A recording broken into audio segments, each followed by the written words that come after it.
प्रितीच्या भावान भयणो,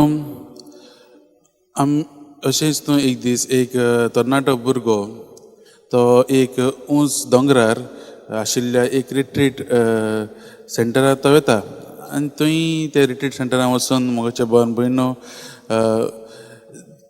आपलें आत्मीक वाड जावंक थंय वचूंक लोक वताले, कित्याक थंय रावून सगळेंच शांतीपणान आनी सगळें नॅचरल एनवायरमेंटांत रावून सगळें आपलें जिवितांत सूख आनी शांती अणभवूंक लोक थंय येताले.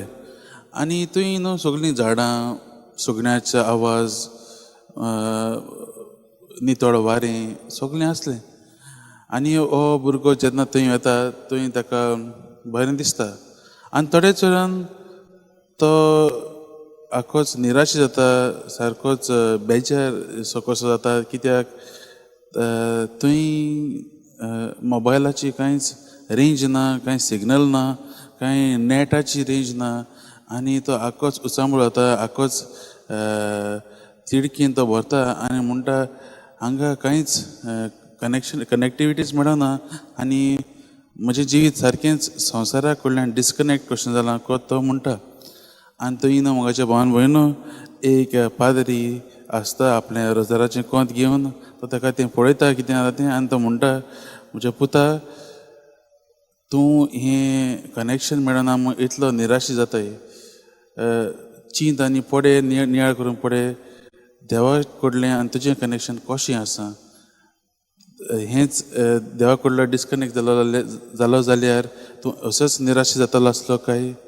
मोगाच्या भावान भयणो, हीं उतरां आमकांय आमच्या जिविताक लावंक जातात. आनी आयज जेजू आमकां असलींच हेच भाशेन आमकां शिकवण दिता. आपणा लागीं कोण रिगून रावनात तांकां देव कातरून उडयता. आनी आमकां आयज तो एक वोपा दिता, एक दाखवेलीची. आमी फांटे आनी जेजू दाखवेल. आमी तरी जेजूक चिटकून रावनात, जेजू तरी आमी फळां दिना जाल्यार आमकां काडून उडयता. आमी देवा लागींची डिस्कनेक्ट कशीं जातात. मोगाच्या भावान भयणो, 2 शिकवण्यो आमी आयच्या ह्या वाचपांतल्यान घेवया. पयलें म्हणल्यार भरवोसाची. भरवोसो आमकां हे उतरांतल्यान जेजू आमकां आयज भरवोसो दिता. म्हणजे कितें, कितलें परिस्थिती जावन दी, कसलें सिट्युएशन जावन दी, तें कसलें त्रास येवन दी आमच्या जिवितांत, आमी तरी जेजूक चिटकून नात, जेजूचेर आमी भरवोसो दवरिनात जाल्यार आमी कांय जावचें ना. जेजूचेर भरवोसो दवरल्यार सगळेंच जातलें. आनी आमकां हाचें उदाहरणूय दितलें म्हणल्यार भाग्यवान पावलूचें. भाग्यवान पावलूय आमकां फिलिपकारांत बरोवन सांगता न्हू, तो म्हणटा, हांव कितेंय करूंक शकता कित्याक म्हाका शक्ती दिवंक जेजू आसा. कित्याक मोगाच्या भावान भयणो, पयलो आमी जाणात भाग्यवान पावलूची खबर, तो पयलो जेजूक जायतो त्रास दितालो जेजूच्या लोकांक. म्हणजे जेन्ना तो जेजूक अणभवता ताका गमोन येता की जेजूच जावन आसा खरीच शक्ती, आनी ताचेरूच पातयेवन तो मुखार वता. आनी आयज आमी जाणा ताकाच लागून ताणें आख्खो जेजूचो बरो संदेश आख्ख्या संवसाराक व्हेलो. दुसरें म्हणल्यार मोगाच्या भावान भयणो, जेजू आमकां एक वॉर्निंग कशें दिता. वॉर्निंग कित्याक, जेन्ना आमी जेजू लागीं तें कनेक्शन मोडटात तेन्ना आमच्या जिवितांत सगळें वायटूच उप्रासता. आमी लुकाच्या शुभ वर्तमानांत दयाळ मोवाळ काळजाच्या बापायची आमी वपार आयकल्या.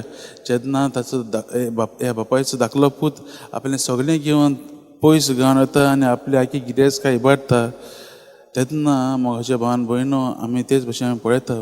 जेन्ना आमी देवा लागीं पयस वतात आमचें आख्खें जिवीत सगळेंच दुसरेच भशेन जाता. आनी ह्या वपारींत हांवें पळयलां, हो भुरगो जेन्ना आपल्या सेन्सिसां येता तेन्ना तो म्हणटा, आपूण परतून म्हज्या बापा लागीं वयतलो आनी ताका अशें अशें म्हणटलो.